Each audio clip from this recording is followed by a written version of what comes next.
겉에 사람들이 예수께서 안수하고 기도해 주심을 바라고 어린아이들을 데리고 오매 제자들이 꾸짖거늘 예수께서 이르시되 어린아이들을 용납하고 내게 오는 것을 금하지 말라. 천국은 이런 사람의 것이니라. 하나님은 영이시니 예배하는 자가 영과 진리로 예배할지니라. 임마누엘, 우리 가정에 함께 하시고 우리 가족의 참 아버지가 되시는 하나님께 감사와 찬송과 영광을 올려드립니다.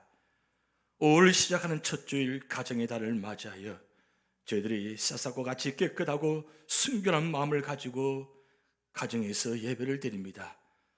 오늘 예배드린 모든 초소마다 가정마다 성령께서 역사하셔서 성령 충만, 말씀 충만, 은혜 충만한 예배가 되게 하옵소서. 예수 그리스도의 이름으로 기원하옵나이다. 아멘. 찬송가 38장으로 찬양 드리시겠습니다.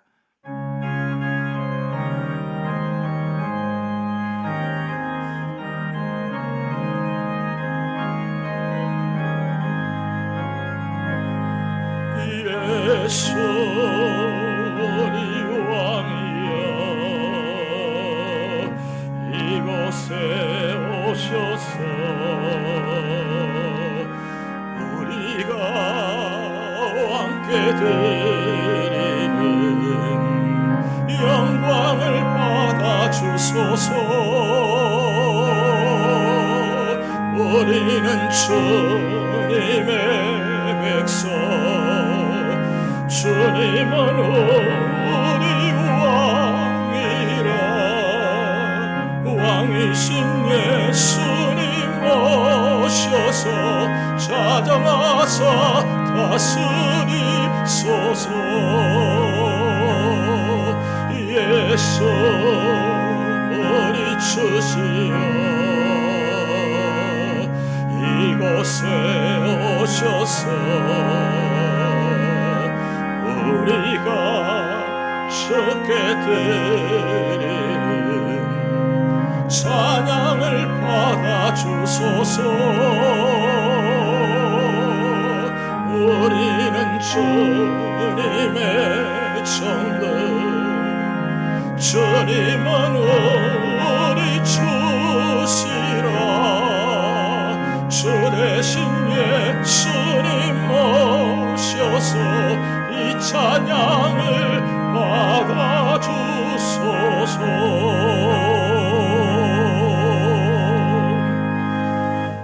교동문 13번입니다. 여호와는 나의 목자시니 그가 나를 푸른 불밭에 누이시며 내 영혼을 소생시키시고 내가 사망의 음침한 골짜기로 다닐지라도 해를 두려워하지 않을 것은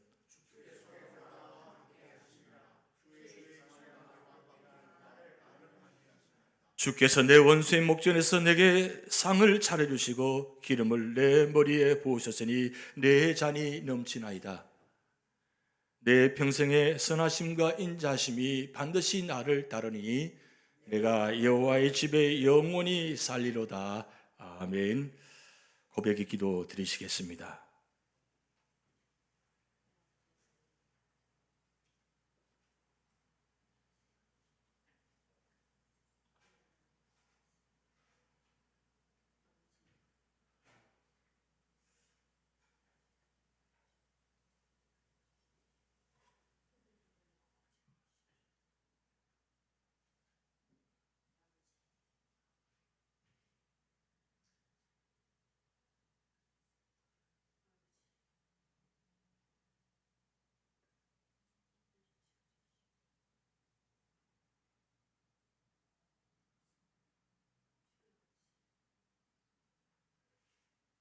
그러므로 이제 그리스도 예수 안에 있는 자에게는 결코 정죄함이 없나니 이는 그리스도 예수 안에 있는 생명의 성령의 법이 죄와 사망의 법에서 너를 해방하였습니다.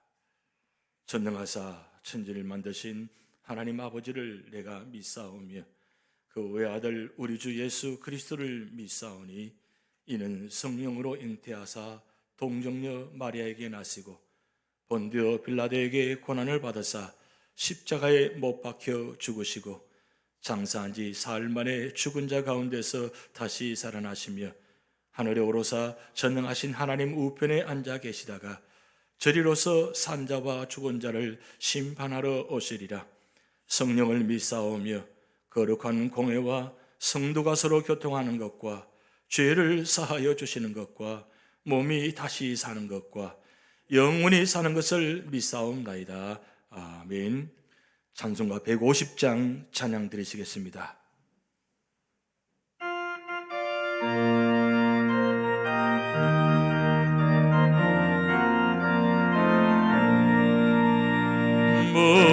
무덤에 머물러 예수 내 구주 새벽 기다렸네 예수 내 주 원수를 다 이기고 무덤에서 살아나셨네 어둠을 이기시고 나와서 성도와 함께 길이 다스리시네 사셨네 사셨네 예수 다시 사셨네 헛되이 지키네 예수 내 구주 헛되이 복날에 예수 내 주 원수를 다 이기고 무덤에서 살아나셨네 어둠을 이기시고 나와서 성도와 함께 길이 다스리시네 사셨네 사셨네 예수 다시 사셨네 거기 못 가드네 예수 내 구주 우리를 살리네 예수 내 주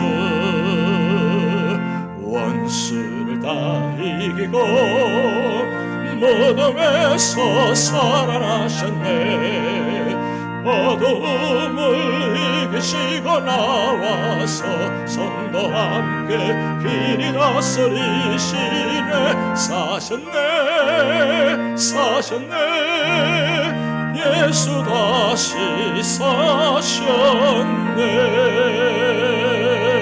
사셨네 함께 기도드리시겠습니다.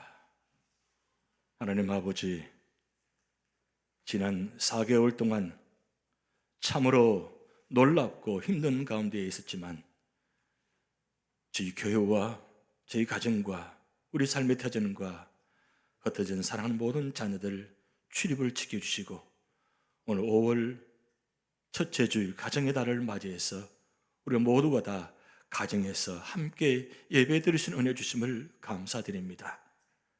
하나님 오늘 우리 모든 가정들이 믿음과 소망과 사랑 안에서 다 하나가 되게 하시고 우리 모든 가족의 문제들이 하나님 회복되게 하시고 치유되게 하시고 응답되게 하셔서 이번 이 가정의 달을 맞이해서 모든 가정들이 예배드리는 가운데 모든 기도의 응답이 이루어지고 축복받는 놀라운 역사가 있게 하여 주시옵소서. 앞길이 아무도 알 수 없고 하루하루 참 주님의 은혜 아니고는 살아갈 수 없음을 다시 한번 고백드리며 오늘날 이 모든 사태와 모든 상황 속에서 우리가 상황 속에 계신 하나님을 바라보게 하시고 그 문제 속에 있는 하나님을 바라보게 하시고 그래서 모든 문제, 모든 고난은 오직 하나님만이 해결할 수 있음을 믿고 모든 것 주님께 맡기게 하시고 오늘 또 담대히 말씀에 서게 하시고 그래서 말씀드리며 말씀 보는 가운데 예배드리는 가운데 기도하는 가운데 찬양하는 가운데 모두가 다 하나님을 만나는 놀라운 축복이 있게 하여 주시옵소서. 우리 모든 가정들이 성령 충만, 말씀 충만, 은혜 충만, 은사 충만한 가정들이 되어서 하나님 언제나 충만한 은혜가 있게 하시고 그 주신 힘을 가지고 이 세상 속에서 승리할 수 있도록 하나님 축복하여 주시옵소서. 하나님 오늘 또 말씀 앞에 섰습니다.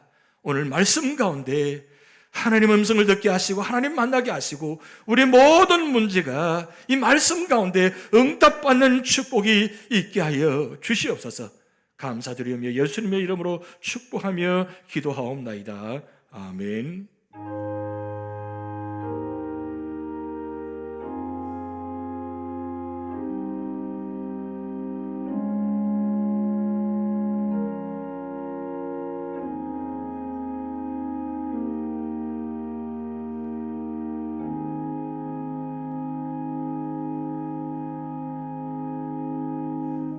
오늘 저희 교회에 주신 하나님의 말씀은 골로새서 3장 1절에서 4절 말씀입니다. 신약성경 326면입니다.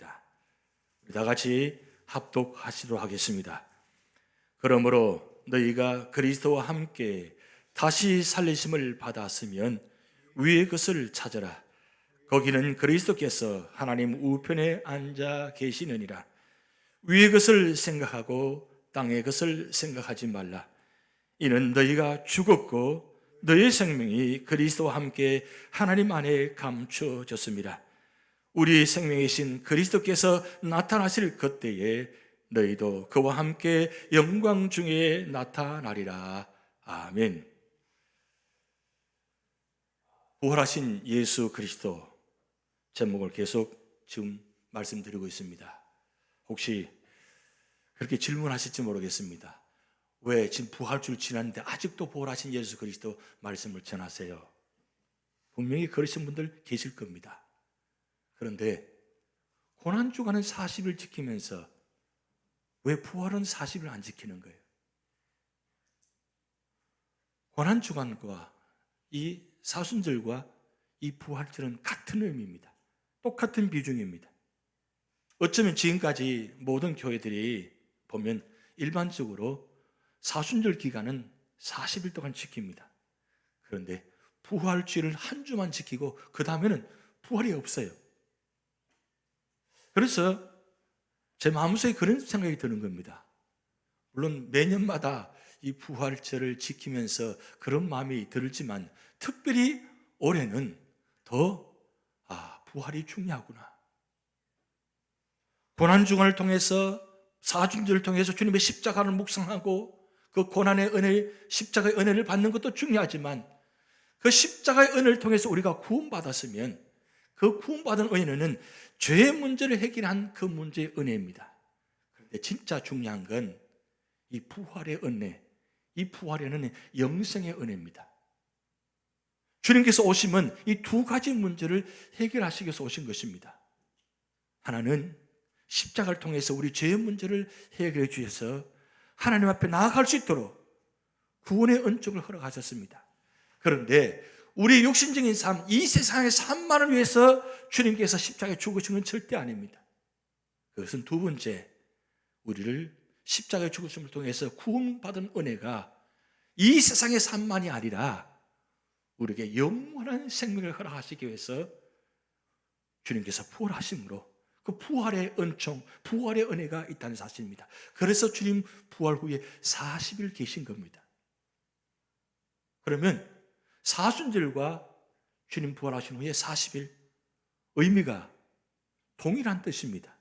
그래서 제가 성령 강림주일 전까지 이 사순절 지나면서 이 부활의 은혜를, 부활한 예수 그리스도를 계속 말씀을 증거하려고 합니다. 그리고 한쪽 마음은 어떤 마음이 드느냐면 6월 첫 주 전날이 바로 40일 끝나는 시간입니다. 그러면서 오순절, 성령 강림주일이 6월 첫 주입니다. 어떤 마음이 드느냐면 6월 첫 주에 다 회복이 되어서 우리 모두가 다 성령 강림주일 날 나와서 예배 드리는 은혜. 아멘 하셔야 되는데 아멘 안 하시네. 6월 첫 주에 다 모두가 나와서 함께 예배 드리는 그 은혜. 그런데 한 가지 놀라운 사실은 제가 아주 말씀드렸지만 우리가 요한계시록을 통해서 말씀 끝날 때 이 코로나 바이러스가 본격적으로 시작됐습니다. 그런데 요한계시록이 다음 주부터 새벽기도가 시작됩니다. 그런데 6월 첫 주 전날이 바로 요한계시록 22장이 끝나는 날입니다. 무슨 의미일까요? 요한계시록 끝나면 이 모든 것도 해결된다는 그런 믿음의 소망입니다. 그래서 저 나름대로의 은혜의 시간들을 계산해 보았습니다, 어제. 그런데 어떻게 그렇게 딱딱 맞아지는지 하나님께서 우리 교회에 요한계시록을 통해서 우리 미리 요한계시록 100시를 맞아가지고 준비하게 하시고, 그리고 이 환난과 놀라운 사건 속에서 우리 모두가 다 믿음의 준비를 하게 하고 믿음으로 세우게 하시고, 그리고 다시 한번 요한계시록을 통해서 말씀을 상고하면서 주님 반드시 오신다는 것, 그리고 이 모든 문제는 하나님만이 해결하신다는 것, 주님만이 해결하신다는 것, 그 주님을 해결하신다는 그 말씀을 통해서 우리가 회복되고 다시 한번 일어서서, 그리고 그 힘을 우리 힘으로 살아가는 것이 아니라 성령 강림으로 말미암아 그 성령 주신 힘을 가지고 이 세상 속에서 승리할 수 있도록 그런 믿음의 역사가 진행된다는 사실입니다. 그러면 왜 이 부활하신 예수 그리스도를 우리가 꼭 알아야 되고 믿어야 되는 겁니까? 바로 이 사실은 이 예수 그리스도의 부활은 우리 기독교의 교리의 핵심이기 때문입니다. 이거 빠지면 아무것도 아니에요. 그래서 사도 바울이 고린도전서 15장 14절에 이렇게 말씀 기록했습니다. 그리스도께서 만일 다시 살아나지 못하셨으면 우리가 전파하는 것도 헛것이요 또 너희 믿음도 헛것이며, 그 다음 19절 말씀, 만일 그리스도 안에서 우리가 바라는 것이 이 세상의 삶뿐이면 모든 사람 가운데 우리가 더욱 불쌍한 자이리라. 여러분, 만약에 예수 그리스도 부활이 없다면, 우리가 부활이 없다면 여러분 이 자리 예배 드리는 거 다 헛것이라는 뜻입니다. 지금껏 믿어왔던 모든 것이 다 헛것이라는 거예요. 근데 헛것이 될 수 없는 이유가 뭐냐면 주님께서 부활하셨기 때문입니다. 부활하실 뿐만 아니라 그 부활의 소망을 우리에게도 주셔서 마지막 주님께서 재림하실 때 우리에게 이 부활을 통해서 다시 한번 회복시켜서 주님처럼 그런 놀라운 영광의 신령한 몸으로 회복시켜 주신다는 사실입니다. 그것이 있기 때문에 우리 삶의 자리에 어떤 고난과 역경과 환난이 질병이 다가온다 할지라도 우리는 소망 가운데 살아갈 수가 있습니다. 그런데 성경 보면 예수님께서 40일 동안 사신 동안 약 한 12번 정도 나타나셨어요. 나타나셨는데 그 나타나시는 기록을 사도 바울이 고린도전서 15장에 3절부터 8절까지 그 순서대로 다 기록한 건 아니지만 정리해 놓았습니다. 3절 말씀 보면 내가 받은 것을 먼저 너에게 전하였노니 이는 성경대로 그리스도께서 우리 죄를 위하여 죽으시고, 4절 장사하시는 바 되셨다가 성경대로 사흘 만에 다시 살아나사, 5절 게바에게 보이시고 후에 12 제자에게와 그 후에 500여 형제에게 일시에 보이셨나니 그 중에 지금까지 대다수는 살아있고 어떤 사람은 잠들었으며, 그리고 7절 그 후에 야고보에게 보이셨으며 그 후에 모든 사도에게와, 8절 맨 나중에 만삭되지 못하인 난자 같은 내게도 보이셨느니라. 여러분 이 말씀을 볼 때마다 무슨 생각이 듭니까? 왜 사도 바울이 예수님께서 부활 후에 나타나신 이 사실들을 기록해 놓았을까요? 무슨 이유로? 그것은 부활이 사실이라는 뜻입니다. 부활이 사실인데 그 부활이 사실이기에 마지막 절 자기에게도 보여주셨다는 거예요. 내가 만났기 때문에, 내가 부활하신 주님 만났기 때문에 내가 이렇게 말씀할 수 있다는 거예요. 이게 바로 부활신앙입니다. 만약에 사도 바울이 부활하신 주님 만나지 못했다면 이 말씀을 기록하지 못했을 거예요. 그런데 놀라운 사실은 사도 바울이 지금 부활하신 예수를 만나고 난 후에 그 다음 1차, 2차, 3차 전도여행 다니면서 복음을 전하는 가운데 이 고린도 전서 말씀은 에베소에서 고린도 교회를 향한 말씀이 기록된 겁니다. 그러면 약 시간적으로 20, 30년 후에 흐르는 시간입니다. 그러면 그때 그 당시만 고린도전서 기록할 그 당시에도 주님께서 부활하신 후에 일어난 일들이 그때 살아난 사람들이 대다수 본 사람들이 살아있다는 거예요. 살아있음으로 말미암아 이것도 증거가 되고, 그리고 가장 중요한 건 내가 직접 눈으로 주님을 보았다는 겁니다. 그런데 그 주님 보는 순간에 자기 눈이 워낙 광채가 나서 하나님을 볼 수 없기 때문에 자기 눈이 멀어버린 겁니다. 중요한 건 사도 바울이 이렇게 말씀을 기록한 이유가 무엇일까요? 이 부활이 진짜라는 겁니다. 사실이라는 겁니다. 그러면 오늘 우리가 지금까지 신앙생활을 하면서 부활하신 주님 만났습니까? 여러분 만났었어요? 자신 있게 대답할 수 있어요? 대답을 못 하시잖아요. 대답하셔야 됩니다. 왜냐하면 하나님께서 이 말씀을 통해서 우리가 보여주셨기 때문에 말씀 가운데 부활의 사실들을 기록해 놓았고, 분명히 사도 바울이 말씀하셨습니다. 성경대로 다시 살아나셨다 그랬어요. 그리고 그 성경대로 살아나실 뿐만 아니라 모든 제자들에게 다 보여주셨다는 겁니다. 그렇다면 오늘 우리가 이 말씀을 보는 순간에 주님께서 부활하셨다는 사실을 우리가 믿어야 됩니다. 이거는 역사적인 사실이기 때문입니다. 그래서 히스토리 BC와 AC로 나누면서 결국 우리는 예수 믿기 전과 예수 믿고 난 후에 우리 모습 속에서 부활하신 예수 그리스도가 진짜 나타나셨다는 걸 말씀하고 있습니다. 그런데 한 가지 특징 우리가 놓칠 수 없는 건 뭐냐면, 부활하신 후에 예수님께서 나타나신 모든 장면 보면 믿지 않은 사람에게 나타나는 것이 아니라 믿음의 사람들에게만 나타나셨어요. 오늘 본 말씀에 보면 그렇게 기록되어 있잖아요. 여기서 중요한 겁니다. 이게 무슨 사실이냐면, 지금 이 말씀을 통해서 고린도전서 15장을 통해서 앞으로 주님께서 오실 때에 진짜 만난 사람 누구냐? 아무에게나 보여주시는 것이 아니라 믿음의 사람에게만 보여주신다는 것, 믿음의 사람을 만나주신다는 것, 그 말씀을 미리 예표하시는 겁니다. 그렇다면 오늘 우리가 부활절마다 주님께서는 아무에게나 보여주시는 것이 아니라 이 부활의 사실을 믿는 자들, 함께한 자들에게 보여주신다는 사실입니다. 그래서 주일은 부활주일입니다. 왜 예수님께서 부활의 사실을, 부활의 역사를 이 아침에 시작했을까요? 안식일 다음 그 다음 날, 첫날. 왜 그때 일어났을까요? 그것은 우리에게 확실한 것을 보여주시기 때문입니다. 그래서 오늘 우리는 이렇게 선포하셔야 돼요.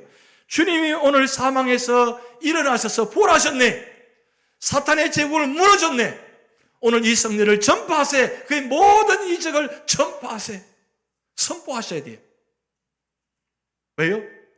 이 부활의 사실이 진짜 사실이고, 이 부활의 사실을 통해서 우리 모두가 다 구원의 역사가 나타났기 때문입니다. 그렇다면 왜 그러면 주님께서 이 하필이면 부활 주일날, 주일 아침에 역사하셨을까요? 그것은 창조를 완성하신 후에 안식일에서 구속을 완성하신 후 주일로 정하신 겁니다. 왜 그랬을까요? 그것은 예수님 부활이 우리도 예수님과 연합이 되어 모든 일에 참여하게 되었다는 사실을 말씀하고 있기 때문입니다. 여러분, 예수님께서 이 부활의 사실이 단순히 예수님 부활로 끝나는 것이 아니라 예수님 부활을 믿는 자들에게는 우리도 예수님과 연합이 되어서 일어난다는 사실입니다. 그것을 제가 지난주에 말씀을 드렸습니다. 전에는, 그리고 지금은 어떤 말씀인가? 전에는 우리가 어떤 모습이었습니까? 에베소 2장 1절 3절 말씀을 통해서 이렇게 말씀드렸습니다. 5가지로 구원받기 전에 자기 자신의 모습을 제가 말씀드렸습니다. 기억하라고 말씀드렸습니다. 흠물과 죄로 죽었던 사람들입니다. 세상 풍조에 따라 살았던 사람들입니다. 악한 영에 따라서 살았습니다. 육체의 욕심을 따라 살았습니다. 하나님의 진노의 대상이었습니다. 이런 자들을 어떻게 하셨다고요? 지금은 어떻게 바뀌셨느냐? 바로 구원을 행하신 하나님 은혜를 기억해야 되는데 그 큰 사랑으로 우리를 구원하셨다는 겁니다. 이 보통 사랑이 아니에요. 큰 사랑. 이 큰 사랑이 무슨 사랑이냐? 바로 신이신 하나님 독생자 아들 예수 그리스도가 이 땅에 오셔서 십자가에 죽으신 이 사건이 세상에서 가장 큰 사랑이라는 거예요. 그 큰 사랑으로 우리가 구원을 받았습니다.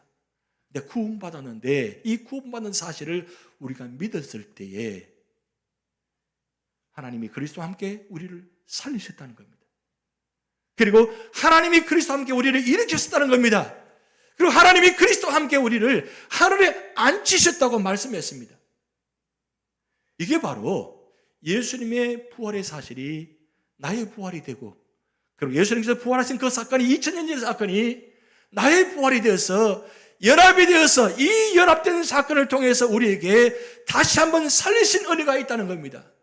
그래서 오늘 골로새서 3장 1절에 말씀이 이렇게 기록됩니다. 그러므로 너희가 그리스도와 함께 다시 살리심을 받았으면, 그러므로 너희가 그리스도와 함께 다시 살리심을 받았으면, 이 말씀은 에베소서 2장에 나타난 이 말씀과 연결된다는 말씀입니다. 우리가 예수 그리스도로 말미암아 믿음으로 말미암아 구원받음으로 말미암아 우리가 함께 살아났습니다. 살리심을 받았으면 그게 무슨 의미가 있는 이거죠? 첫 번째로는 이 살리심을 받았다는 의미가, 첫 번째는 대표적인 의미가 있습니다. 이 대표적인 의미는 무슨 뜻이냐면 로마서 6장 8절에 10절 말씀인데, 만일 우리가 그리스도와 함께 죽었으면 또한 그와 함께 살 줄을 믿노니, 여기 이 말씀은 예수님께서 부활하신 그 사건이 온 인류의 대표가 되었다는 뜻입니다. 대표로 살아났었다는 뜻입니다. 대표로 살아날 사건이 우리를 함께 살아나신 것과 동일한 사건의 뜻입니다. 그런데 여기서 한 가지 중요한 기억하실 것은, 아무리 주님께서 십자가에 부활하셨다 할지라도 그 사건을 믿지 않으면 나오는 아무 상관없는 말씀입니다. 그런데 그 놀라운 사건을 내가 믿으면 그 믿음의 사건을 통해서 내가 그리스도와 함께 죽었고, 그리고 내가 그와 함께 살아난다는 이 말씀을 대표적인 의미가 있다는 뜻입니다.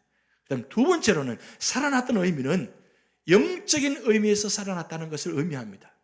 에베소서 2장 1절에 그는 허물과 죄로 죽었던 너희를 살리셨도다. 살아났는데 이미 우리 그 육신은 변하지 않습니다. 이게 육신은 언제 변화되느냐? 예수님께서 재림하실 때 우리 몸이 신령한 몸으로 바뀝니다. 그런데 내가 예수 믿기 전과 예수 믿고 난 후에 나의 육신의 모습은 동일합니다. 똑같습니다.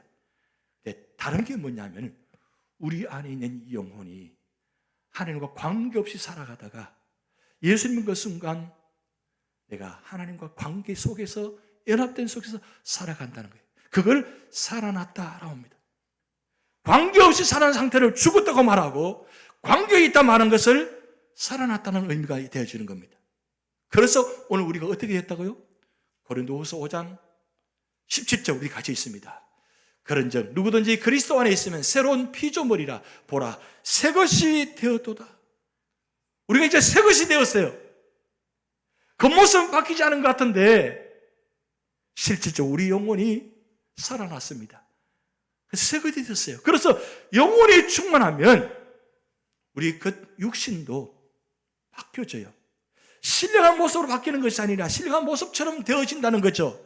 그래서 예수 믿고 구원받은 후에 우리 모습이 기쁨이 있고 감사가 있고 은혜가 있으면 표정부터 달라요.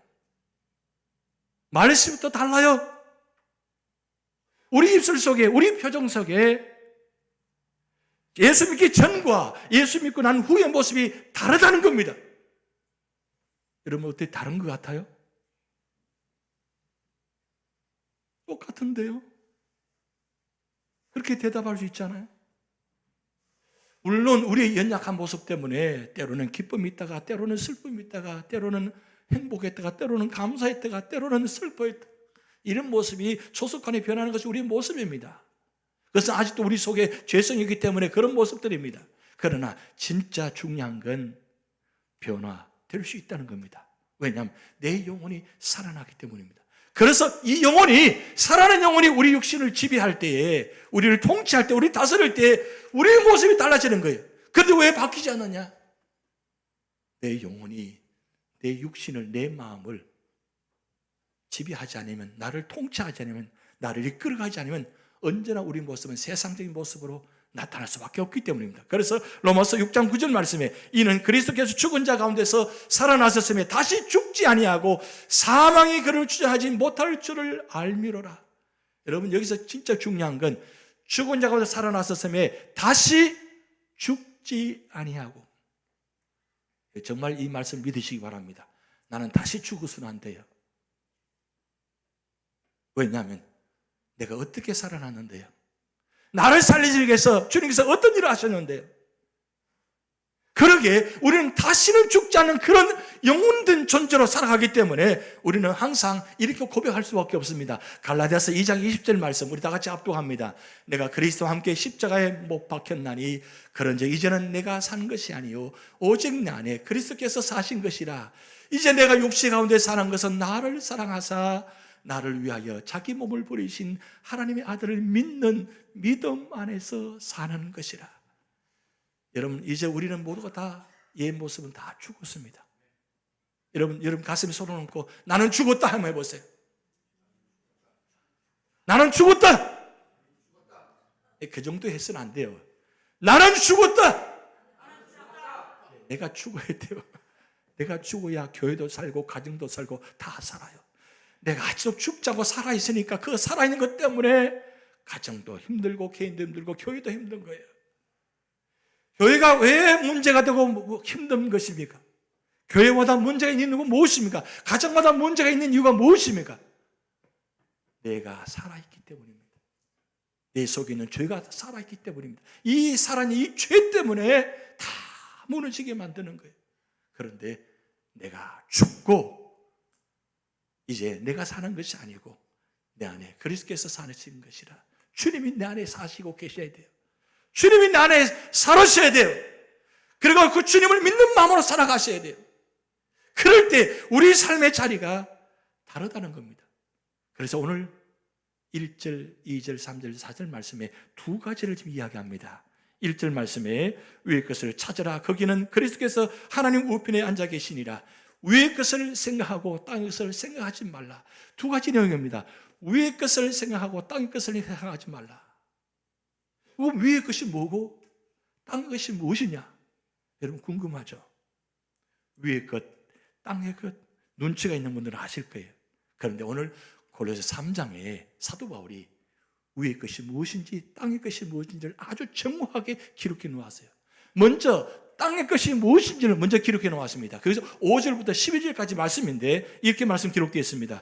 그러므로 땅에 있는 지체를 죽이라. 곧 음란과 부정과 사욕과 악한 정욕과 탐심이니 탐심은 우상 숭배니라. 6절 이것들로 말미암아 하나님의 진노가 임하리라. 너희도 전에 그 가운데 살 때는 그 가운데 행하였으나 8절 이제는 너희가 이 모든 것을 벗어버리라. 곧 분함과 노여움과 악의와 비방과 너희 입에 부끄러운 말이라. 너희가 서로 거짓말을 하지 말라. 옛 사람과 그 행위를 벗어버리고 10절 새 사람을 입었으니 이는 자기를 창조하신 이의 형상을 따라 지식이까지 새롭게 하심을 입은 자니라. 11절 같이 있습니다. 거기는 헬라인이나 유대인이나 할레파나 무할레파나 야만인이나 스고디란이나 종이나 자유인이 차별이 있을 수 없나니 오직 그리스도는 만유시요 만유 안에 계시니라. 이게 땅의 것입니다. 그래서 사도 바울을 통해서 하는 거 오늘 말씀합니다. 오늘 2절 말씀에 땅의 것을 생각하지 말라. 이는 너희가 죽었고 너희 생이 그리스도와 함께 하나님의 감추어졌느니라. 땅의 것이 죽었다는 거예요. 이것을 죽이라는 겁니다. 죽어야만 그 다음 위의 것이 나타납니다. 그럼 위의 것을 뭘 말씀하고 있냐? 찾고 생각하라 그랬어요. 그것은 12절, 17절 말씀인데 오늘 말씀 보면 위의 것을 찾아라. 거기는 그리스도께서 하나님 우편에 앉아 계시느니라. 여기서 1절 말씀에 위의 것을 찾아라. 거기는 그럼 위의 것이 어디냐? 바로 천국 하나님께서 계신 곳입니다. 그런데 거기는 그리스도께서 하나님 우편에 앉아 계시느니라. 지금 위의 것을 생각하라는 말씀은 누구를 생각하라느냐? 바로 예수님을 생각하라는 겁니다. 여러분 천국 가면 네 가지 장면을 봅니다. 첫 번째는 하나님을 볼 수 있습니다. 하나님이 거기에 보좌 앉아 계십니다. 그리고 두 번째는 예수님을 볼 수 있습니다. 여러분, 이 네 가지 장면을 요한계시록의 사도 요한을 통해서 보여주셨습니다. 천국 가면 어떤 모습들이 있는지를 아주 정확하게 상세하게 기록해 놓았어요. 먼저 하나님을 볼 수 있다는 거예요. 두 번째는 예수님을 볼 수 있다는 겁니다. 그리고 세 번째는 천국 성도들을 볼 수 있다는 겁니다. 그동안 믿어왔던, 먼저 믿었던, 그리고 하나님 부르심 받은 우리 믿음의 선조들이 거기 계신다는 거예요. 여러분, 그래서 거기 14만 4천 명의 숫자를 이야기하고 있잖아요. 많은 성도들이 거기에 모여서 예배드리고 있는 찬양하는 장면을 보았잖아요, 우리가. 그리고 네 번째는 천국을 볼 수 있다는 겁니다. 천국이 어떤지. 그 천국의 천국 천사와 그 장면이 너무너무 아름다워서 이 세상에 비교할 수 없는, 비교도 할 수 없는, 어떤 말로도 표현할 수 없는 그런 천국의 장면을 기록해 놓았다는 거예요. 그래서 오늘 우리는 어떤 사람들이냐? 하늘의 안침지라 그랬어요. 지난주 말씀드렸습니다. 우리는 이미 하늘에 안침바 되었습니다. 그랬더니 우리는 어떤 신분을 갖고 있느냐? 빌립보서 3장 20절에 우리 영적인 위치는 우리 시민권은 하늘에 있는지라. 여러분, 우리 모두가 다 하늘의 시민권 같고 우리 영적인 자리는 바로 하늘입니다. 그러면 하늘에 소유하고 하늘의 시민권자로 살아가는 사람들 어떻게 살아가느냐? 이 땅에서 살지만 언제나 어디를 바라보고 사느냐? 하늘을, 천국을 바라보며 살아간다는 거예요. 하나님 바라보고 예수님 바라보고 먼저 믿은 천국 성도를 바라보면서 천국을 바라보며 살아가는 성도는 어떻게 살아가느냐? 오늘 12절부터 17절까지 천천히 우리 다 같이 한번 읽어보시겠습니다. 그러므로 너희는 하나님이 택하사 거룩하고 사랑받는 자처럼 긍휼과 자비와 겸손과 온유와 오래 참음을 옷 입고 라고 했어요. 여기서 옷 입고라는 단어가 중요합니다. 여러분, 우리가 마지막 예수님 재림하시면 우리 모습을 바꿔주시는데 옷을 입혀주신다 그랬어요. 여러분, 예수님께서 부활하실 때 그 무덤에 3일 동안 있을 때 세마포 옷을 입고 계셨어요. 그런데 예수님께서 부활하실 때는 세마포를 그대로 두고 머리에 두건 수건을 그대로 두고 나오셨어요. 나오셨는데 그때 제자들이 본 예수님 모습은 어떤 모습이었어요? 흰 옷을 입었었어요. 그 모습 그대로 지금 천국에 계십니다, 주님께서. 그런데 천국을 소망하고 천국 시민권자를 갖고 있는 우리들은 어떤 옷을 입혀주시느냐? 예수 믿고 구원받는 그 순간에 우리가 옷을 입혀주시는데 그 옷이 긍휼과 자비와 겸손과 온유와 오래 참음의 옷을 입혀주신다는 거예요.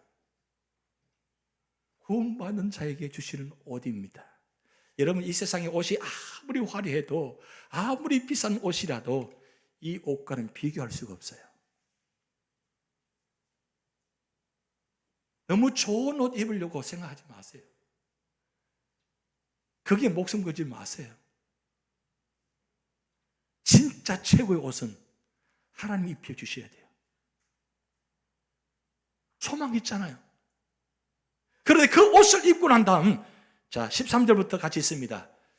누가 누구에게 불만이 있거든 서로 용납하여 피차 용서하되 주께서 너희를 용서하신 것 같이 너희도 그리하고, 14절 이 모든 건 위에 사랑을 더하라. 이는 온전하게 매는 띠니라. 15절 그리스도 평강이 너희 마음을 주장하게 하라. 너희는 평강을 위하여 한 몸으로 부르심을 받았나니 너희는 또한 감사하는 자가 되라. 16절 그리스도의 말씀이 너희 속에 풍성히 가하여 모든 죄로 피차 가르치며 권면하고 시와 찬송과 신령한 노래를 부르며 감사하는 마음으로 하나님을 찬양하고, 17절 또 무엇을 하든지 말이나 일이나 다 주 예수의 이름으로 하고 그를 힘입어 하나님 아버지께 감사하라. 이 바로 위의 것을 생각하는 부활의 신앙을 갖고 있는 사람들의 모습입니다. 어때요? 우리 모습은 이 말씀처럼 볼 때 어떻게 살아온 것 같아요? 땅의 것 모습으로 살고 있는 것 같아요? 아니면 위의 것의 모습을 갖고 살고 있는 것 같아요? 우리는 어떤 옷을 입고 살고 계세요? 하나님께서 우리에게 기가 막힌 옷을 입혀주시는데 그 옷대로 살지 않고 드러나는 모습이 땅의 것 모습으로 사는 모습 나타나잖아요. 그런데 여기 중요한 건 사도 바울이 골로새 교회를 향하여, 우리 교회를 향하여서 하신 말씀입니다. 위의 것을 생각하라는 거예요. 하나님을 생각하라는 거예요. 예수님을 생각하라는 겁니다. 왜냐? 우리가 어떻게 구원받았는데, 그 구원받은 은혜가 얼마나 큰데, 그 구원받은 은혜를 생각한다면 어떻게 땅의 것 생각하면서 땅의 것대로 살아갈 수 있다는 거예요? 그럴 수가 없다는 거예요. 그래서 사도 바울이 골로새 교회를 향하여 당부한 겁니다. 간곡히 당부합니다. 사실은 그 말씀이 오늘 우리에게 주신 말씀입니다. 17절 말씀처럼 무엇을 하든지 말이나 일이나 다 주 예수의 이름으로 하고 그를 힘입어 하나님 아버지께 감사하라. 이 모습이 얼마나 좋아요. 이런 이 말씀 보면서 참 좋다, 저렇게 살았으면 좋겠다 하는 마음이 든다면 그분들은 정말 부활신을 갖고 있는 분들입니다. 그런데 이 말씀을 보아도 아무 느낌도 없어, 아무 생각이 없다면 이건 내가 다시 한번 생각해 보셔야 돼요. 이건 내가 문제 있는 거구나. 이렇게 하나님 아버지께 감사하며 살면 얼마나 좋아요. 얼마나 행복해요. 얼마나 축복된 삶이에요. 근데 여러분, 이렇게 살아간 분을 오늘 한 분을 소개하려고 합니다. 정말 놀라운 한 분입니다. 여기 바로 교회 오빠라 명칭이 붙은 이관희 집사님입니다. 이 이관희 집사님 2018년에 하나님 부르심 받았습니다. 그런데 3년 동안, 그러니까 37세에 대장암 4기로 발견됐습니다. 그리고 3개월 후에 어머니가 이 아들의 모습 보면서 너무 피곤해서 어머니가 자살했습니다. 4개월 후에 그의 아내가 혈액암 4기가 판명이 됐습니다. 그야말로 쓰나미처럼 몰려오는 그 상황 속에서 3년 동안 그가 어떻게 믿음으로 살았는지를 약 한 5분 정도 동영상으로 만드는 모습이 있습니다. 한번 보시겠습니다.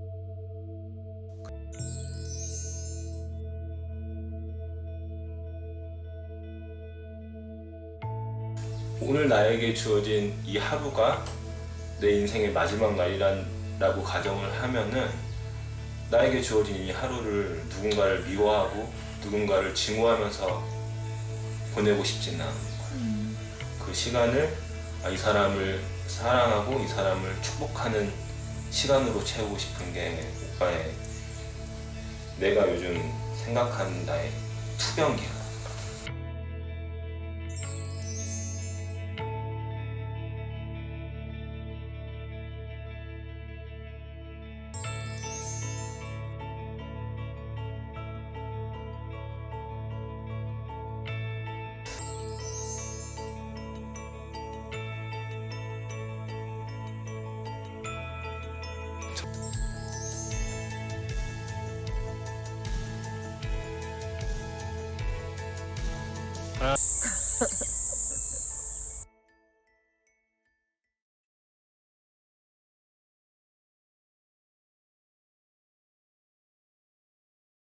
이 책을 보면서 책을 놓을 수가 없었습니다. 그동안 많은 책들을 보았지만 이 책을 드는 순간부터 마지막까지 읽는 순간까지 손을 놓을 수가 없었습니다. 그만큼 이 책에 감동이 전달되어지는데 많이 울었습니다.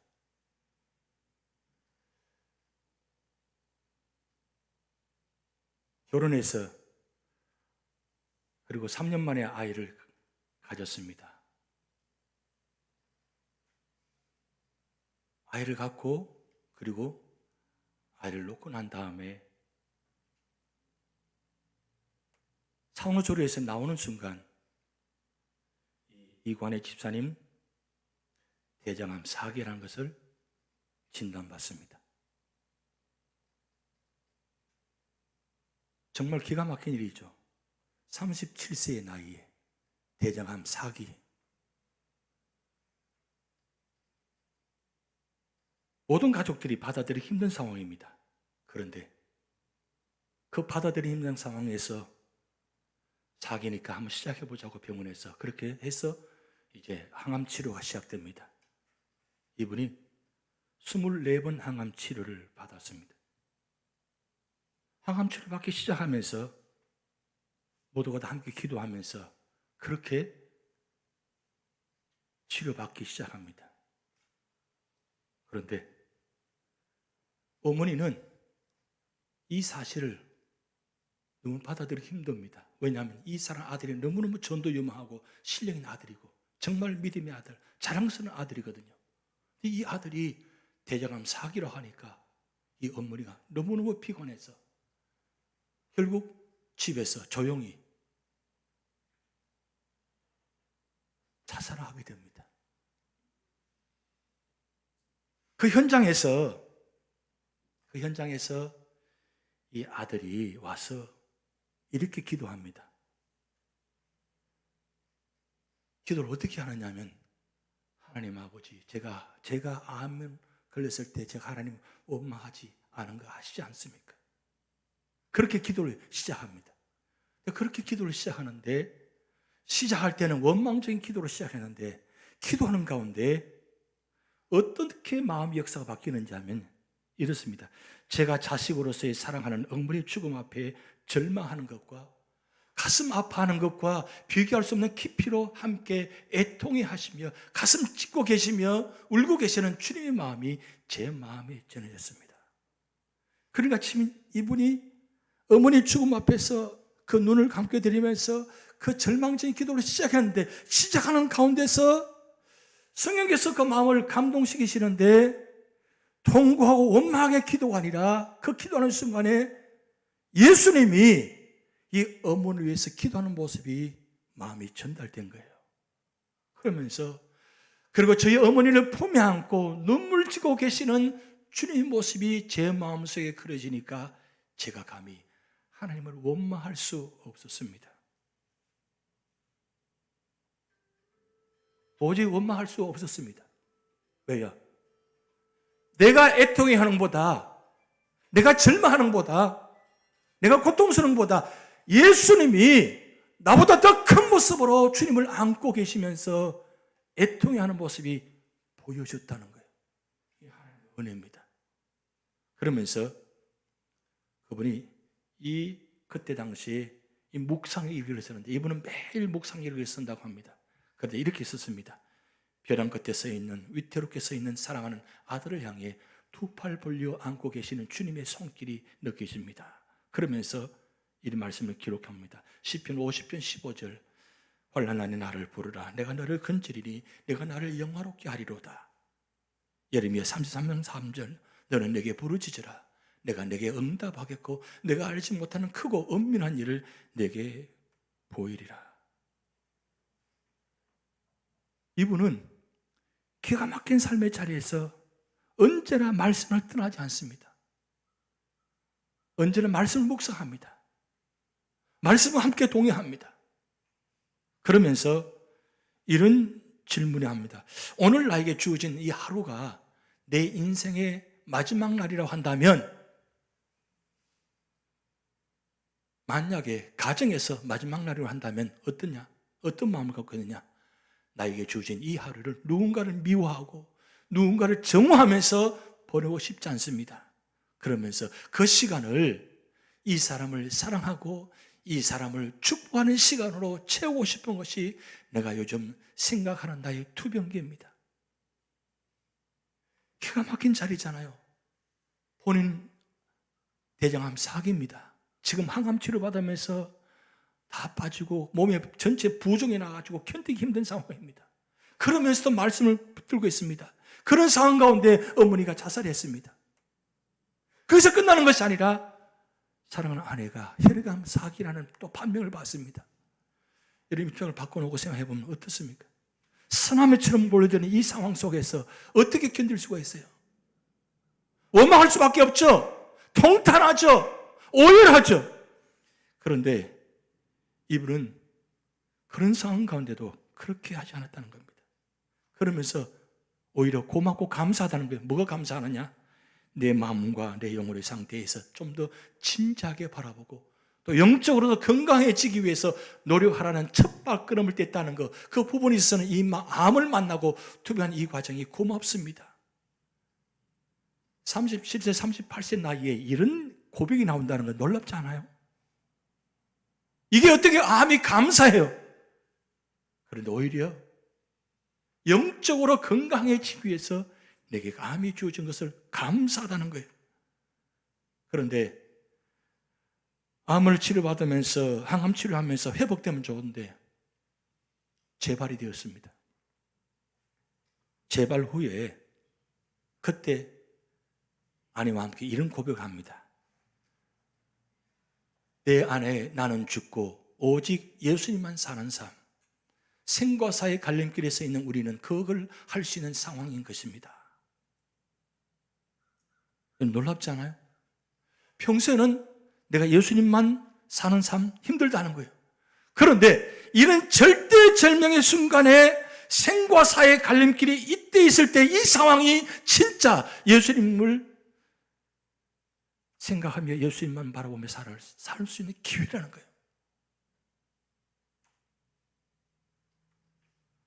그리고 암을 통해서 깨달은 게 뭐냐면 오늘 하루도 이렇게 우리의 삶이 이어지고 있다는 게 얼마나 큰 기적이고 하나님의 은혜인지 우리는 암이라는 질병을 통해서 깨달았습니다. 하루하루 살아가는 것이 일상이 은혜가 얼마나 진짜 축복인지 이걸 평소에 몰랐는데 이 암을 만나고 온 가족이 암과 투병하면서 그 가운데 이게 하나님의 은혜라는 것을 그리고 살아있는 것 자체만 하더라도 기적이라는 걸 깨닫는 자체가 너무 감사하다는 거예요. 그러면서 나만의 손익계산서가 있다고 합니다. 여러분 주목하셔야 돼요. 정말 이 계산서, 손익계산서. 그 모임에서 어떤 분이 질문했습니다. 그렇게 믿음으로 살아오는데 얼마나 손해가 돼요? 그렇게 질문했다고 합니다. 그때 대답하는 게 이 내용입니다. 저도 그럴 때마다 하나님께 서운한 마음이 들 때는 있는 그럴 때마다 하나님을 원망하지 않는 방법이 나만의 손익계산서를 쓴다는 거예요. 여태까지 내가 살아오면서 누렸던 은혜는 이득이죠. 그 다음에 내가 느끼는 절망을 마이너스 해보면 그 계산 결과는 항상 플러스입니다. 지금 우리가 힘들어하고 원망하는 이유는 지금 내가 당하는 이 고통의 현실에만 집착하고 있지만 내 삶의 전체를 봤을 때 내가 받은 은혜들을 계산해 보면 감히 하나님께 원망을 할 수 없다는 게 제 결론입니다. 이렇게 고백하는 거예요. 여러분 지금까지 받은 은혜, 받은 축복들 손익계산서를 해보면 어떻습니까? 마이너스인 것 같아요? 플러스인 것 같아요? 제가 지금 질문하는 거예요. 지금까지 누려왔던 축복들, 은혜들 생각하면 내가 만났던 이 고난, 이것 때문에 사실은 내가 마이너스고 내가 절망이고 나는 절대 이럴 수가 없다고 할 수 있는데 가만히 계산해보면 마이너스 삶을 살아온 것이 아니라 플러스의 삶을 살아왔다는 거예요. 이게 바로 축복의 삶을 살았다는 뜻입니다. 마이너스는 극히 일부분이라는 거죠. 그런데 만약에 하루를 더 살아야 한다고 만약에 누가 질문한다면 당신은 왜 더 살아야 된다고 질문한다면 어떤 대답하느냐? 정말 놀라운 대답이 나오는데 왜 저보고 하루라도 더 살아야 되느냐고 물어봤을 때는 하루라는 시간을 통해서 조금이라도 더 온전해질 수 있는 기회를 갖고 싶습니다. 왜 하루 더 살아야 되느냐? 이 모습 가지고 주님 부르기 너무 부끄럽다는 거예요.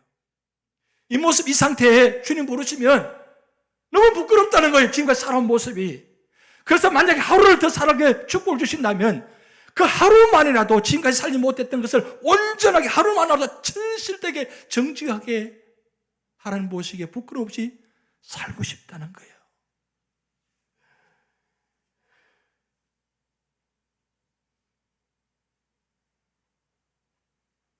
그런데 두 번째 또 재발이 됩니다. 재발된 후에 이렇게 고백합니다. 비록 나는 마음이 너무 슬프고 힘들지만 나의 이 슬픔을 받아주시고 위로해 주시는 하나님께서 내 옆에 함께 하신다는 게 참 감사합니다.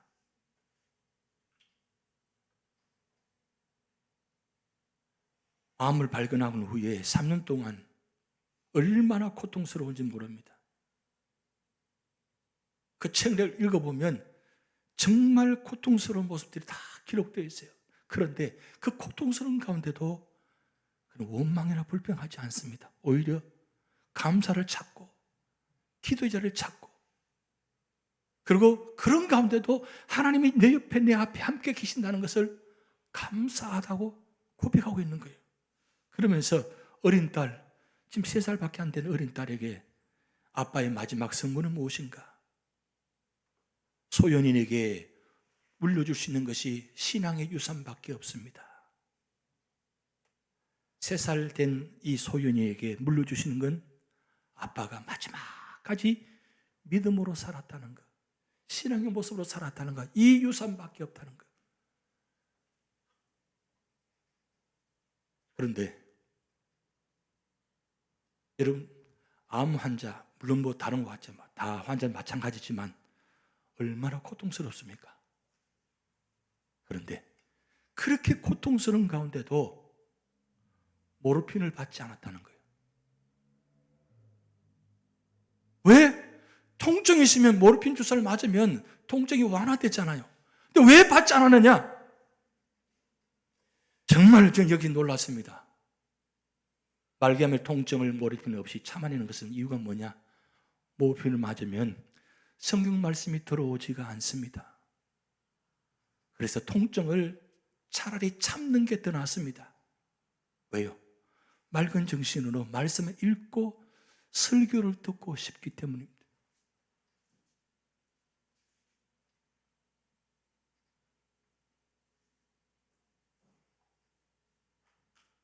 지금 3년째 마지막 구본입니다. 다 희망이 없다 그래요. 그럼에도 마지막까지 해보자고 하고 있는 상황입니다. 그런데 너무 고통스러워요. 일반적인 암 환자들은 너무 고통스럽잖아요. 그런데 그 고통 가운데도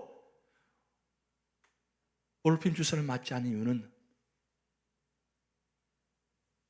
맑은 정신으로 말씀을 읽고 설교를 듣고 싶다는 거예요. 여러분, 이 장면에서 무슨 생각이 납니까? 예수님께서 십자가를 지시기 전에 모략을 탄 포도주 마시게 할 때 예수님께서 어떻게 하셨어요? 거절하셨어요. 왜 거절하신 거예요? 십자가의 고통을 온전히 지시기 위해서. 모략을 탄 포도주를 마시면 십자가의 고통이 없잖아요. 그러면 온 인류의 십자가의 고통이 사라지니까 예수님도 그 십자가에서 고통을 참으시면서 느끼시면서 죄가 얼마나 무서운가를 깨닫게 하시기 위해서 당신 자신의 모습을 그렇게 하신 모습이 이분의 모습을 통해서 드러나는 거예요. 나타나는 거예요. 지금 이 이관희 집사님이 그런 마음인 거예요. 내가 몰핀 주사를 맞으면 정신이 몽롱해지니까 말씀을 들을 수가 없다는 거예요. 설교를 들을 수가 없다는 거예요.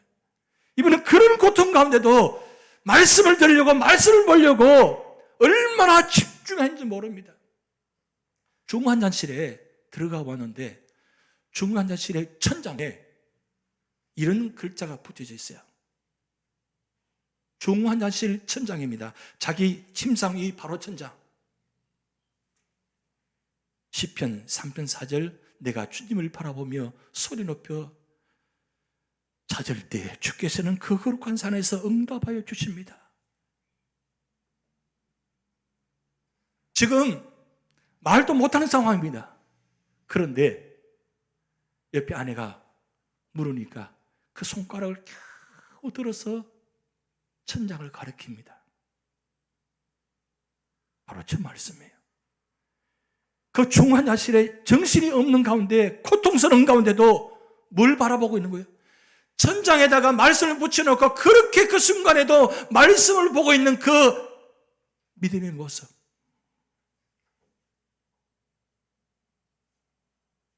우리는 얼마나 지금 말씀을 보고 계십니까? 어느 때에 말씀을 보고 계십니까?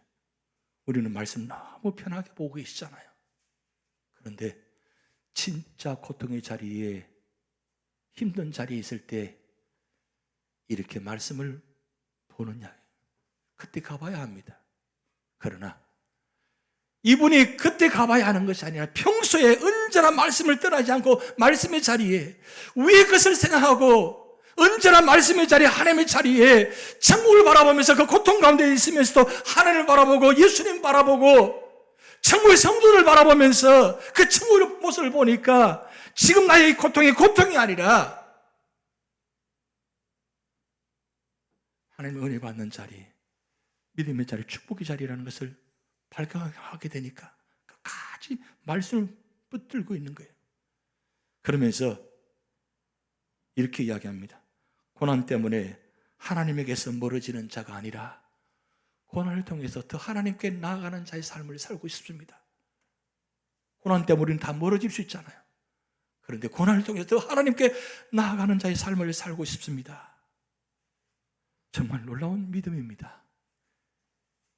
여러분, 이 사실은 KBS 방송국 공영방송에서 3년 동안 방영이 된 겁니다. 그것도 KBS 공영방송에서. 여러분, 놀라운 사실은 이 3년 동안 이 모든 장면을 촬영하는 사람들이 다 비그리스도인들입니다. 기독교인들이 아니에요. 근데 3년 동안 이분의 모습을 보면서 촬영하는데 너무너무 기가 막힌 거예요. 그래서 이 장면이 한국에 알려져가지고 많은 사람들이 눈물로 회개하고 기도하고 변화받고, 그래서 이 영화가 만들어졌습니다. 영화로 만들어졌는데 그게 교회 오빠 영화예요. 지금 상영하고 있습니다, 한국에서.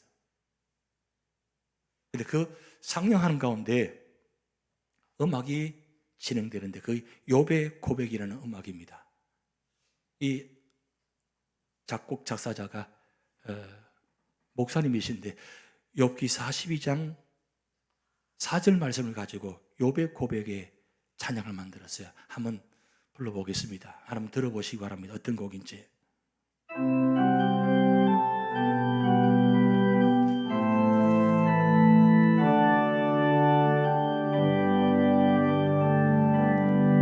철저히 무너진 삶 속에서 하나님 나에게 역사하시고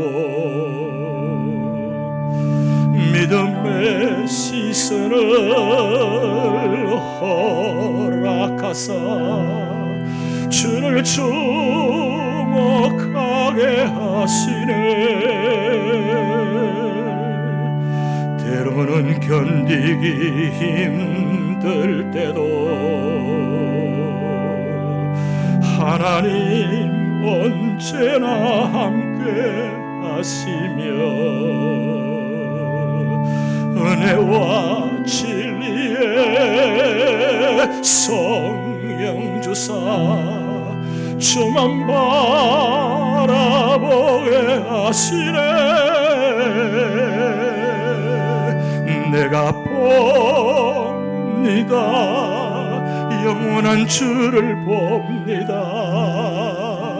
귀로만 들었으나 이젠 봅니다. 내가 봅니다. 존귀한 주를 봅니다. 연약한 내 영혼이 이젠 주를 봅니다.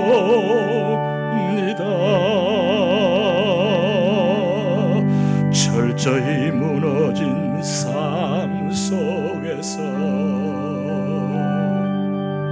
하나님 나에게 역사하시고 믿음의 시선을 허락하사 주를 분목하게 하시네. 때로는 견디기 힘들 때도 하나님 언제나 함께 하시며 은혜와 진리의 성령 주사 저만 바라보게 하시네. 내가 봅니다. 영원한 주를 봅니다. 귀로만 들었으나 이젠 봅니다. 내가 봅니다. 존귀한 주를 봅니다. 연약한 내 영혼이 이젠 주를 봅니다. 내가 봅니다. 내가 봅니다. 영원한 주를 봅니다. 귀로만 들었으나 이젠 봅니다. 내가 봅니다. 존귀한 주를 봅니다. 연약한 내 영혼이 이젠 주를 봅니다.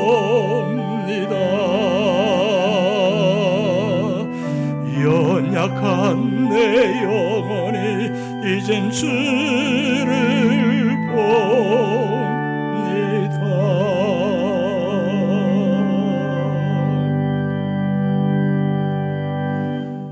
마지막 주님 보면서 2018년 9월 16일 새벽 3시 46분 40번째 생일날 하나님의 부르심을 받았습니다. 이분의 삶이 욥기 1장 22절 이 모든 일에 욥이 범죄하지 아니하고 하나님을 향하여 원망하지 아니하니라. 욥기 2장 10절 이 모든 일에 욥이 입술로 범죄하지 아니하니라. 욥기 23장 10절 그러나 내가 가는 길을 그가 하시나니 그가 나를 단련하신 후에는 내가 순금같이 되어 나오리라. 욥기 42장 5절 내가 죽게 되어 귀로 듣기만 하였사오니 이제는 눈으로 주를 배움나이다. 마지막 주님 바라보면서 평안한 안식 가운데 하늘 가는 밝은 길이 내 앞에 있나니 가족들이 모여서 교인들이 모여서 함께 찬양 드리면서 하나님 부르심 받았습니다. 고난 때문에 하나님께서 멀어지는 게 아니라 고난을 통해서 더 하나님께 나아가는 자의 삶을 살고 싶습니다. 이 고백이 우리 가슴을 때립니다. 어제 새벽에 말씀드린 요한 1서 5장 5절 기억나십니까? 무릇 하나님께로부터 난 자마다 세상을 이기느니라. 세상을 이기는 승리는 이것이니 우리의 믿음이니라. 믿음이 이깁니다. 이분 이관희 집사, 교회 오빠 이관희 집사님 믿음으로 이겼습니다. 그래서 베드로전서 1장 7절에 너희 믿음의 시련이 불로 연단하여도 없어질 것보다 더 귀하여 예수 그리스도에 나타나실 때 칭찬과 영광과 존귀를 얻게 하려 하심이라. 이미 사도 바울의 고백처럼 의의 면류관 준비된 것을 바라보면서 하나님 부르심 받은 우리 교회 오빠 이관희 집사님처럼 우리 삶의 자리에 믿음의 시련이 불로 다가온다 할지라도 끝까지 믿음으로 견디는 자에게는 이런 놀라운 영광스러운 축복이 있습니다. 그래서 오늘 본 말씀 4절 말씀에 우리 다 같이 합독하시겠습니다. 우리 생명의 신 그리스도께서 나타나실 그때에 너희도 그와 함께 영광 중에 나타나리라. 예수님 나타나실 때 너희도 예수님과 함께 영광 중에 나타나리라. 여러분 이 말씀 기억하시면서 마지막 끝까지 믿음을 이기면 결국 고난 가운데 승리하면 하나님께서 우리에게 이런 놀라운 축복을 주신다는 사실을 믿음으로 받아들이고 이 어려운 때에 우리 모두가 다 주님 주신 믿음을 가지고 승리하시는 여러분 되시기 바랍니다. 기도하시겠습니다. 하나님 아버지, 끝까지 믿음을 지킨 자에게 마지막에 생명 되신 그리스도께서 나타나셔서 우리와 함께 그리스도와 함께 영광 중에 나타나신다는 말씀 주심을 감사합니다. 언제나 위의 것을 생각하며 주님 뜻 안에서 믿음으로 승리한 제 모습 되도록 축복하여 주시옵소서. 감사드리며 예수님의 이름으로 기도하옵나이다. 아멘. 우리 사랑합니다. 축복합니다. 인사하시겠습니다. 감사합니다. 각 가정에서 옆에 가족이 있으면 함께 인사해 주시기 바랍니다. 혹시 혼자 계신 분들 하나님을 향해서 하나님 감사합니다, 사랑합니다, 축복합니다 인사하시기 바랍니다. 알리는 말씀드립니다. 계속적으로 진행되고 있습니다. 매주일마다 그다음 새벽 예배, 수요 예배 계속 진행되고 있으니까 힘드시더라도 참여해서 함께 예배 자리를 지켜주시기 바랍니다. 그리고 힘든 가운데도 봉헌 예물 정성껏 준비해주시고 보내주셔서 감사드립니다. 그리고 패터슨 더치 선교 지난 주간에 은혜 가운데 잘 마쳤습니다. 그리고 계속적으로 기도를 부탁드립니다. 교회를 위해서, 우리 또 각 구역의 식구들을 위해서, 어려운분들을 위해서, 또 나라를 위해서 특별히 기도를 많이 부탁드립니다. 우리 다 같이 봉헌 찬양 드리겠습니다.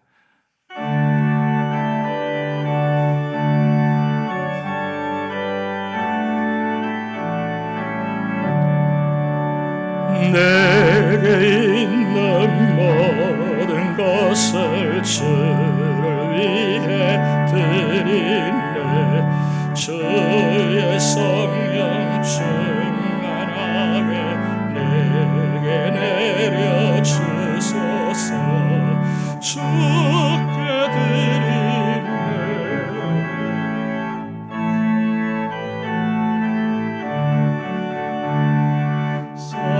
사랑하는 구주 앞에 모두 드리네.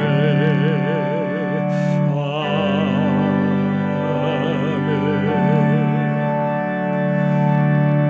하나님 아버지, 힘들고 어려운 세상 가운데도 언제나 예배 자리에, 말씀의 자리에 있게 하시고, 또한 그 힘든 가운데도 베풀어 주신 은혜 기억하며 받은 축복을 하나님께 11조헌금으로, 주정헌금으로, 감사헌금으로, 선교헌금으로, 특별헌금으로 하나님께 올려드립니다. 하나님 이 예물 기뻐 받아주시고 우리 삶의 혁명 처지를 하시오니 하나님께서 함께 하시고 축복하여 주셔서 이 모든 일들이 속히 회복되게 하시고 온전해지게 하시고, 그래서 모두가 다 감사하며 지낼 수 있는 축복된 시간들을 허락하여 주시옵소서. 연로하신 어른부터 어린아이들까지 영혼을 지켜주시고 육신을 지켜주시옵소서. 감사드리며 예수님의 이름으로 축복하며 기도하옵나이다. 아멘.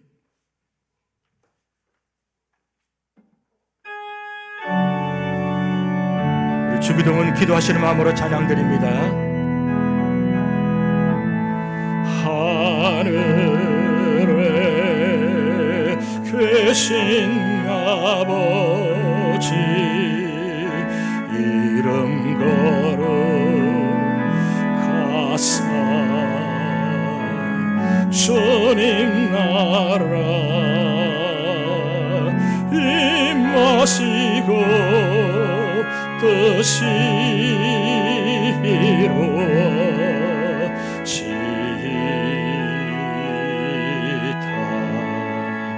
일용할 양식 주시고 우리들의 큰 죄 다 용서하옵시고 또 시험에 들게 마시고 악에서 구원하소서. 대개 주의 나라 주의 권세 주의 영광 영원히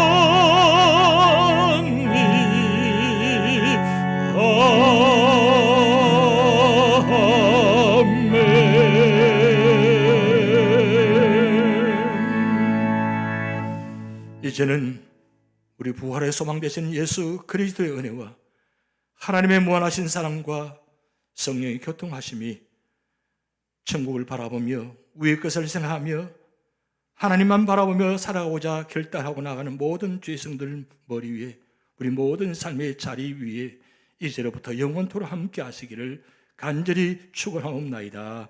아멘.